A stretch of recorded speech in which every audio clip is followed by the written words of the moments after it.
에스겔 20장 27절에서 39절까지 말씀입니다. 에스겔서 20장 27절부터 39절까지 말씀 교독하면 되겠습니다.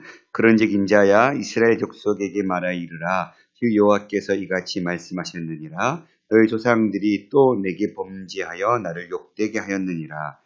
내가 내 손을 들어 그들에게 주기로 맹세한 땅으로 그들을 인도하여 들었더니 그들이 모든 높은 산과 모든 무성한 나무를 보고 거기에서 제사를 드리고 분노하게 하는 제물을 올리며 거기서 또 분향하고 전제물을 또 드린지라. 이에 내가 그들에게 이르기를 너희가 다니는 산당이 무엇이냐 하였노라. 그것을 오늘날까지 하마라 일컫느니라. 그러므로 너는 이스라엘 족속에게 이르라. 주 여호와께서 이같이 말씀하셨느니라. 너희가 조상들의 풍속을 따라 너희 자신을 더럽히며 그 모든 가증한 것을 따라 행음하느냐. 너희가 또 너희 아들을 화제로 삼아 불 가운데로 지나가게 하며 오늘까지 너희 자신을 우상들로 말미암아 더럽히느냐. 이스라엘 족속아 너희가 내게 묻기를 내가 용납하겠느냐. 주 여호와의 말씀이니라. 내가 나의 삶을 두고 맹세하노니 너희가 내게 묻기를 내가 용납하지 아니하리라. 너희가 스스로 이르기를 우리가 이방인 곧 여러 나라 족속같이 되어서 목석을 경배하리라 하거니와 너희 마음에 품은 것을 결코 이루지 못하리라. 주 여호와의 말씀이니라. 내가 나의 삶을 두고 맹세하노니 내가 능한 손과 편팔로 분노를 쏟아 너희를 반드시 다스릴지라. 능한 손과 편팔로 분노를 쏟아 너희를 여러 나라에서 나오게 하며 너희의 흩어진 여러 지방에서 모아내고 너희를 인도하여 여러 나라 광야에 이르러 거기에서 너희를 대면하여 심판하되 내가 애굽 땅 광야에서 너희 조상들을 심판한 것 같이 너희를 심판하리라. 주 여호와의 말씀이니라. 내가 너희를 막대기 아래로 지나가게 하며 언약의 줄로 매려니와 너희 가운데서 반역하는 자와 내게 범죄하는 자를 모두 제하여 버릴지라. 그들이 그 머물러 살던 땅에서는 나오게 하여도 이스라엘 땅에는 들어가지 못하게 하리니 너희가 나는 여호와인 줄 알리라. 함께 읽겠습니다. 주 여호와의 이같이 말씀하셨느니라. 이스라엘 족속아 너희가 내 말을 듣지 아니하려거든 가서 각각 그 우상을 섬기라. 그렇게 하려거든 이후에 다시는 너희 예물과 너희 우상들로 내 거룩한 이름을 더럽히지 말지니라. 아멘. 에스겔서 20장 말씀은 예루살렘의 전 이스라엘 역사들을 되돌아보면서 하나님 앞에 그들이 어떤 삶을 살았는지 고발하고 있는 그러한 말씀들입니다. 특별히 애굽의 이스라엘에게 나타난 이야기들은 5절에서 9절까지 말씀했고요.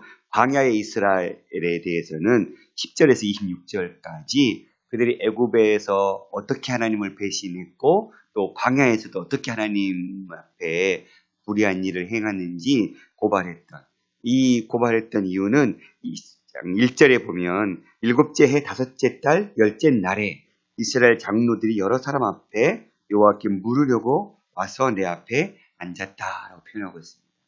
장로들이 에스겔이 찾아와서 5째 날, 10째 날에 왜 우리나라가 이렇게 포로로 끌려왔고 우리가 언제 어떻게 어떤 일이 벌어지겠습니까?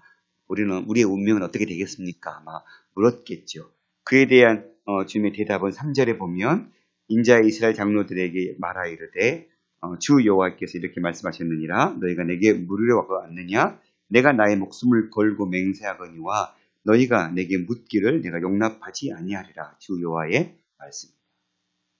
또한 오늘 본문 말씀 31절에도 보면 너희가 또 너희 아들을 화제로 삼아 불 가운데로 지나가게 하며 오늘까지 너희 자신을 우상들로 말미암아 더럽히느냐. 이스라엘 족속아 너희가 내게 묻기를 내가 용납하겠느냐. 주 여호와의 말씀이니라. 내가 나의 삶을 두고 맹세하노니 너희가 내게 묻기를 내가 용납하지 아니하리라. 2번이나 너희가 내게 묻기를 원하느냐? 내가 너희가 내게 묻는 것 자체를 용납하지 않겠다라고 주님은 말씀하고 있거든요. 왜 하나님께서 이렇게 에스겔을 통해서 두 번씩이나 너희가 내게 묻고 싶어서 내게 왔느냐? 내가 너희가 묻기를 원하지도 않고 대답해 주지도 않겠다. 이런 말씀을 하셨을까? 생각해 볼 때 아마도 지금까지 하나님은 수많은 이스라엘 선지자들을 보내셔서 그들의 죄악을 고발하시고 돌이킬 것을 이미 말씀하셨습니다. 이미 수많은 선지자들을 통해서 바른 길로 돌아오도록 외쳤죠. 경고하고 가르쳤기 때문에 더 이상 경고하고 가르칠 필요도 없었던 것입니다. 그러니 너희가 또 내게 와서 묻고 해봤자 이미 나는 너희에게 답을 제시했다라는 것입니다. 두 번째 생각해 볼 것은 여호와께서 그렇게 찾아와서 물으실 때 그 물음에 대해서 답해주고 말씀하신다 한들 과연 그들이 그 여호와의 말씀을 듣고 그들의 삶을 돌이킬 수 있었을까?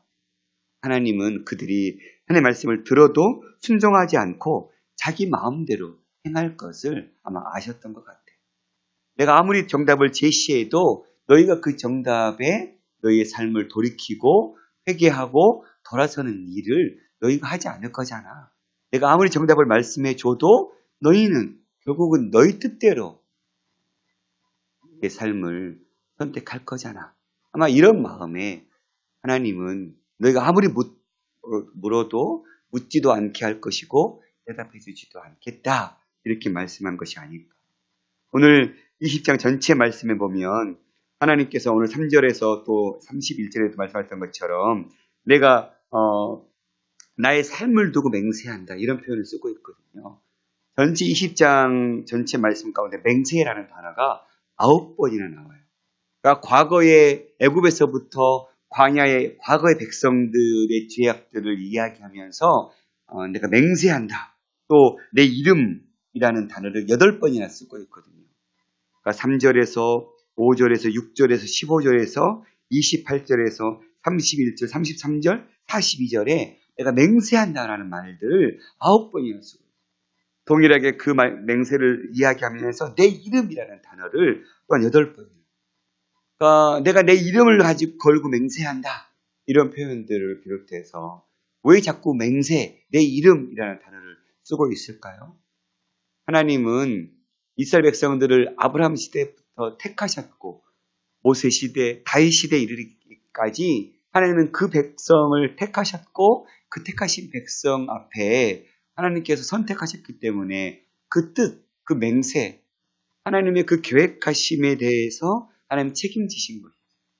이스라엘 백성들이 아무리 하나님의 뜻을 거역하고 떠난다고 한들 여호와 하나님마저 당신의 이름을 마치 모세가 광야의 백성들을 하나님께서 다 전멸하시겠다고 말씀하실 때 모세가 그런 중보의 기도를 드리죠. 하나님께서 여기까지 오게 하셔서 이곳에서 이스라엘 백성들을 다 죽이시면 주변의 국가들이 뭐라고 얘기하겠습니까? 하나님의 손이 짧아서 백성을 가나안 땅으로 인도할 능력이 없기 때문에 이곳에서 죽였다고 하지 않겠습니까? 그 모세의 중보의 말 한마디에 하나님 당신의 이름이 주변 나라로부터 모욕받는 것을 당신께서 스스로 용납하지 못하셔서 백성을 죽이시지 않으시죠. 그러니까 마치 하나님은 당신의 이름, 그 이름을 걸고 하나님 맹세하시면서 너희들이 그렇게 조상들이 죄를 짓고 내 길을 떠났다 할지라도 내가 세운 맹세 때문에 그들을 여기까지 인도했었다. 그런데 결국 그들도 그들의 죄악 가운데 돌이키지 않은 자들은 다 죽었다라는 거예요. 그러면서 그런즉 인자야 이스라엘 족속에게 말하 이르라. 그전에는 이스라엘 장로들에게 말하라 했던 성중이 이제는 이스라엘 족속으로 바뀌었습니다. 그러면서 주 여호와께서 이같이 말씀하셨느니라. 너희 조상들이 또 내게 범죄하여 나를 욕되게 하였느니라. 내가 내 손을 들어 그들에게 주기로 맹세한 땅으로 그들을 인도하여 드렸더니 그들은 모든 높은 산과 모든 무성한 나무를 보고 거기에서 제사를 드리고 분노하게 하는 제물을 올리며 또 거기서 분향하고 전제물을 부어 드린지라. 이에 내가 그들에게 이르기를 너희가 다니는 산당이 무엇이냐 하였노라. 그것을 오늘날까지 바마라 일컫느니라. 이 바마는 산당이라는 뜻이고 바는 다닌다. 마는 무엇이냐라는 뜻이거든요. 그러니까 이 말씀은 산당이 무엇이냐라는 말씀은 너희가 도대체 산당이 무엇인데 무엇인지는 알고 그 산당에서 산당을 찾아가느냐? 이런 의미의 말씀이었겠죠. 그러니까 이미 이제 애굽을 지나 광야를 지나 이제 백성들은 가나안 땅에 들어온 거예요. 들어왔는데 들어와서 행했던 일들은 무엇입니까? 그 가나안의 민족들이 살면서 저질렀던 그 산당 제사의 그 우상을 섬기는 일을 하고 있었던 것입니다. 산당은 바알에게 제사 지냈던 그런 가나안 족속들이 바알의 그 풍요 제의를 드렸던 장소가 이 산당입니다.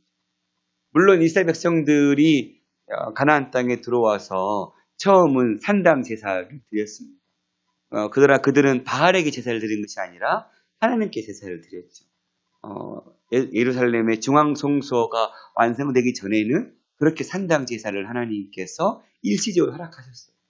그런데 결국은 그 산당 제사의 주인공은 여호와 하나님이 아니라 이제 나중에는 바알과 뒤섞여서 완전히 혼합 종교가 돼버리는 우상의 전초 기지가 돼버린 것이죠.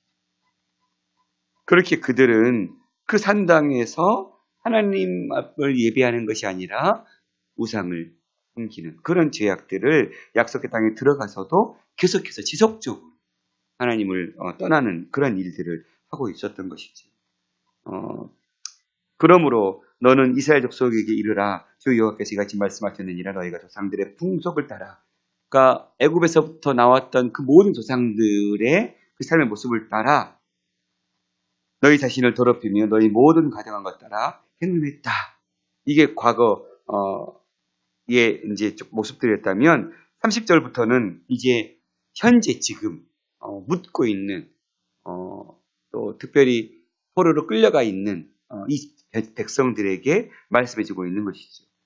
그들도 과거의 조상들의 풍속에 따라 너희가 여전히 하나님을 배신하고 버리고 반역하여서 하나님을 떠났기 때문에 지금 나라가 빼앗기고 너희가 지금 포로로 끌려오는 것이다. 너희도 똑같이 너희 죄 때문에 나라가 멸망했고 너희가 지금 포로로 끌려온 것이다. 너희 조상들의 죄 때문이 아니라 너희도 똑같이 너희 조상들의 그 풍속을 따라서 하나님을 버렸기 때문에 이런 일들이 일어난 것이다. 너희가 너희 아들을 화제로 삼아 불 가운데를 지나가게 하며 오늘까지 너희 자신을 우상들로 말미암아 더럽히느냐. 이스라엘 족속아 너희가 내게 묻기를 내가 용납하지 않겠다. 동일하게 말씀하고 있습니다. 과거의 조상들이 그렇게 여호와 하나님을 떠나서 죄악을 저질렀던 것처럼 현재 이스라엘 백성들도 그 죄악에서 떠나지 않고 하나님을 배역하고 우상을 섬겼기 때문에 그로 인해서 너희들도 지금 나라가 빼앗기는, 나라가 멸망하는 위기 가운데 지금 놓여져 있고 너희는 지금 포로에 끌려와 있다라고 주님은 고발하고 있는 것입니다. 그러면서 이제 너희가 스스로 이르기를 우리가 이방인 곧 여러 나라 족속같이 되어서 목석을 경배하리라 하거니와 너희 마음에 품은 것을 결코 이루지 못할 것이다. 여전히 하나님을 신뢰하지 못하고 떠나가고 있는 백성들. 그러면서 33절부터는 이제 하나님께서 새로운 포로민들에게 제2의 출애굽을 약속하고 있는 것입니다. 마치 광야가 출애굽 1세대들을 그 광야의 삶을 건너가게 하면서 옥석을 가렸던 것처럼 이제 너희도 이 포로의 삶 가운데 이제는 다시 돌이키는 역사, 다시 너희 나라로 돌아가는 그런 일들이 벌어질 것인데 그 광야를 지나가게 하면서 결국은 그 땅에 그 광야를 통해서 너희를 내가 시험할 것이고 거기서 온전히 하나님 앞에 돌아서고 돌이킨 자들에게는 구원을 주시겠지만 여전히 우상을 섬기는 자들, 하나님을 믿지 않고 회개하지 않는 자들에게 대해서는 그 광야를 통과하는 과정 속에 다 죽을 것이다. 이 말씀을 해주고 있습니다. 주 여호와의 말씀이니라. 내가 나의 삶을 두고 맹세하노니 내가 능한 손과 편 팔로 분노를 쏟아 너희를 반드시 다스릴지라. 하나님께서 다스리겠다. 포로로 끌려와 있지만 떠나지 않겠다는 거예요. 너희와 함께 하겠다는 거예요. 내가 손과 편팔로 분노를 쏟아 너희를 여러 나라에서 나오게 하며 너희 흩어진 여러 지방에서 모아내고 너희를 인도하여 여러 나라 광야에 이르러 거기서 너희를 대면하여 심판하되 내가 애굽 땅 광야에서 너희 조상들을 심판한 것 같이 너희를 심판하리라. 주 여호와의 말씀. 포로의 삶을 끝내고 다시 돌아가는 그 과정 속에서 마치 광야에서 너희 조상들을 심판한 것처럼 너희도 심판하겠다. 내가 너희를 막대기 아래로 지나가게 하며 언약의 줄로 매려니와. 이 막대기 아래로 지나간다는 표현은 레위기 27장 32절에 11조에 대해서 이야기하면서 이런 말씀이 쓰여져 있거든요. 모든 소나 양의 11조는 목자의 지팡이 아래로 통과하는 것에 10번째의 건마다 여호와의 성물이 되리라. 그러니까 이 말은 무슨 말이에요? 목자가 양이 지나갈 때 한 마리 한 마리 살핀 것처럼, 그래서 10번째 양이 지나갈 때 그것은 하나님의 몫으로 삼았던 것처럼 포로로 끌려간 백성들이 다시 귀환할 때 한 사람 한 사람의 삶을 지켜보시겠다는 거예요. 그러니까 대충 그냥 하나님께서 보시고 통과시키고 탈락시키고 통과시키는 이런 것이 아니라 한 사람 한 사람 각자 개인의 믿음의 삶을 보시고 하나님은 그 평가를 하시겠다. 그런 표현을 쓰고 있는 것입니다. 그러니까 한 사람 한 사람이 각자가 하나님 앞에 자신의 삶을 돌이킬 것을 촉구하고 있는 말씀입니다. 내가 너희 가운데서 반역하는 자와 내게 범죄하는 자를 모두 제하여 버릴지라. 그들이 그 머물러 살던 땅에서는 나오게 하여도 이스라엘 땅에는 들어가지 못하게 하리니 너희가 나는 여호와인 줄 알리라. 그러니까 여전히 포로 귀환에서 풀려나서 약속의 땅, 자기 고향 땅으로 돌아갈 때 여전히 하나님 앞에 각자가 돌이키지 않고 그 죄악된 모습을 해결하지 않았다면 그들은 이스라엘 땅에는 들어가지 못할 것이다. 마치 조상들이 광야에서 40년 동안 살면서 죽을 수밖에 없었던 그 광야 1세대처럼 포로 생활에서는 끝났지만 약속의 언약의 땅, 자신의 민족의 땅으로는 가지 못하는 일. 무엇 때문에요? 여전히 하나님을 버리고 우상을 섬기기 때문에. 주 여호와께서 같이 말씀하셨느니라. 이스라엘 족속아 너희가 내 말을 듣지 아니하려거든 각각 그 우상을 섬기라. 그렇게 하려거든 이후에 다시는 너희 예물과 너희 우상들로 내 거룩한 이름을 더럽히지. 우상을 드렸던 그 제물로 하나님을 섬기고 그 장소에서 하나님을 섬기듯 이렇게 혼용하면서 하나님을 예배하지 말라. 나는 어떤 우상과도 같은 제물을, 같은 제사를 받을 수 없다. 하나님 앞에 천지 만물을 다스리시는 유일무이한 요 하나님만을 너희들이 그 우상을 버리고 섬기라고 촉구하고 있는 것입니다. 신속히 너희 우상을 버리고 하나님만을 섬기라. 그리할 때 너희의 그 포로 생활이 끝날 것이고 그 포로 생활이 끝나고 다시금 약속의 땅, 너희 언약의 땅으로 돌아갈 때 너희가 그렇게 돌아가게 되는 그런 은혜가 너희 가운데 있게 될 것이다 라고 에스겔 선지자를 통해서 말씀해 주고 있는 것이죠. 오늘 우리도 하나님을 섬기면서 요 하나님을 우리가 온전히 그분만을 섬기고 그분만을 의지하는지, 철저하게 우리의 삶 가운데 우상적인 요소는 없는지 돌이키기를 원합니다. 하나님만이 우리의 예배를 받으시기에 합당한. 근데 우리는 우리의 이 손과 입술의 고백으로 요 하나님을 찬양하고 의지하며 하고 붙잡으면서도 또 동시에 우리 입술을 통해서 우리의 손을 통해서 다른 헛된 것들도 높이고 의지하고 붙잡고 있지는 않습니다.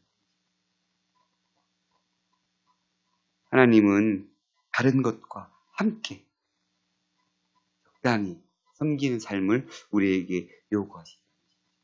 점점 더 세상 속의 교회가 이제 마치 윤리적인 종교로만 그쳐가고 있는 거예요. 하나님을 온전히 섬기는 그런 하나님의 자녀로 그리스도인으로의 삶을 살기보다는 적당히 착하게 살고 하나님도 섬기고 적당히 세상도 즐기고 세상 속에서 타협하면서 살아가는 그런 그리스도인이 되어지려고 하는 이 세대의 풍속 속에서 점점 더 하나님과 많은 썩어질 것들을 같은 자리에 놓고 섬기려고 하는 이 시대의 믿음의 풍속들 속에서 우리가 섬기는 하나님을 온전히 섬기는 그러한 하나님만을 의지하고 따르는 그런 순결한 하나님의 거룩한 신부로서의 삶을 우리가 회복해낼 수 있었으면 좋겠습니다. 하나님이 지금도 그러한 하나님의 재림을 기다리면서 등불을 들고 기다렸던 다섯 처녀와 같은 순결한 마음으로 하나님을 섬기면서 그분만을 의지하며 따르는 그런 자들을 찾고 계시죠. 그런 교회를, 그런 교회 공동체를 주님은 기다리고 계십니다. 우리 교회가, 우리 각자가 하나님 앞에 그렇게 거룩한 신부의 삶으로 하루하루를 하나님 앞에 죄악들은 벗어내고 우상들은 거두어내고 하나님 한 분만을 섬기는 삶으로 정결하게 세워질 수 있었기를 간절히 소망합니다. 기도하시겠습니다. 살아계신 아버지 하나님, 하나님을 온전히 섬기고 따르는 일은 과거의 성경 속의 이스라엘 백성들에게만 해당되는 일도 아니고 또 하나님을 버리고 수많은 우상 앞에 또 눈에 보이는 여러 나라를 의지하고 붙잡았던 것들은 그들만의 죄악이 아님을 기억합니다. 21세기를 살아가는 우리에게도 여전히 이것은 가장 큰 숙제로 남겨져 있고 오늘도 우리의 믿음의 도전을 받고 있습니다. 내가 하나님 한 분만을 온전히 신뢰하고 섬기고 있는가? 아니면 눈에 보이는 썩을 것들을 바라보고 추구하고 의지하고 있는가? 우리는 묻지 않을 수 없습니다. 하나님, 오늘도 주님은 거룩한 신부의 삶을 살고 있는 당신의 자녀들의 삶을 기억하고 기다리고 있는데 우리는 어떤 삶을 살고 있습니까? 적당히 타협하는 신앙 가운데 서 있습니까? 아니면 하나님 한 분만을 온전히 기억하고 높이고 드러내고 증거하는 삶을 살고 있습니까? 주님, 하나님 앞에 거룩한 신부의 삶을 회복하게 하여 주옵소서. 한국 교회가 하나님을 섬기며 기다리는 그런 거룩한 신부의 삶을 회복하는 그런 교회들로 서게 하여 주시고 우리 생동 공동체가 우리 각자의 개인의 삶이 그렇게 하나님 한 분 앞에 거룩한 신부의 삶을 회복케 하는 그래서 신랑 되신 주님 다시 이 땅에 오셨을 때 착하고 충성된 종이라 칭찬받을 수 있는 당신의 자녀가 될 수 있도록 은혜 베풀어 주시옵소서. 철저하게 우리 삶 가운데 우상의 모양들이 있다면 악한 것들은 그 모양이라도 버리는 그러한 거룩함이 있게 하여 주시옵소서. 오늘 또 생명의 복음을 땅끝까지 증거하기 위해서 신 선교사님들의 삶을 기억해 주시고 눈물로 뿌린 씨앗마다 30배, 60배, 100배의 귀한 결실이 있는 하루 될 수 있도록 은혜 베풀어 주시옵소서. 모든 말씀 우리 주 예수 그리스도 이름으로 드렸습니다. 아멘.